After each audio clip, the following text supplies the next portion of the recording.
зборува и денеска низ мене, татко, во името Исусово. И оваа поука е за усовршување во љубовта. Не е за трајна тага да ве натажи, да се разочарате и да ве води во смрт, туку да ве подобри да се промените. Не е суштината ти да се исцелиш, да ти помине болката. Суштината е да дојдеш пред Исус, да застанеш пред Таткото Небесен, да се покаеш, со срцето да разбереш, па да бидеш исцелен. Луѓето те носат да се исцелиш, без никакви обврски, да те исцели некој, да се моли за тебе, ти да го решиш проблемот. Не може никој да го земе твојот крст, мораш ти да го земеш својот крст и да врвиш по Исуса. Да се покаеш за некој грев што го направил твојот предок, близок или далечен, кој треба да се отплати по царскиот закон на љубовта.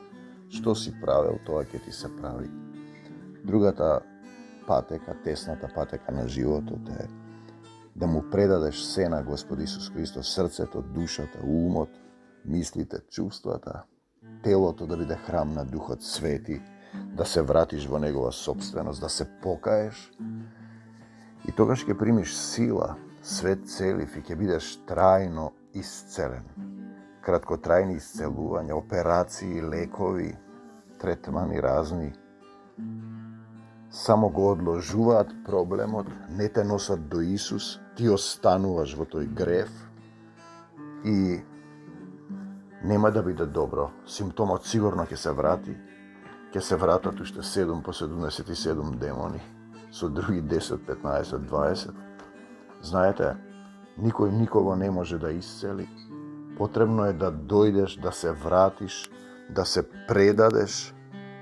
предадеш во Исусово водство, присуство, љубов, да умреш стариот човек, да се преродиш во љубовта и тогаш твојот доктор, учител, исцелител, собственик, извор на вечната љубов ќе биде во тебе, во твоето срце. Царството Божјо ќе биде внатре во тебе и ти ќе доживееш свет целив, трајно исцелување. Другото е посетуваш предели, зад некои предели, цртежи, слики, објекти ти се смеат демоните, а Исус не живее во твоето срце. За секогаш Исус, на секаде Исус, во секое срце Исус. Останете во мирот Исусовете, тоа е за тие исцелители без никакви обврски.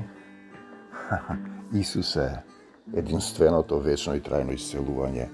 Мир вам, од Царството Божјо, во секое срце Исус. Амин.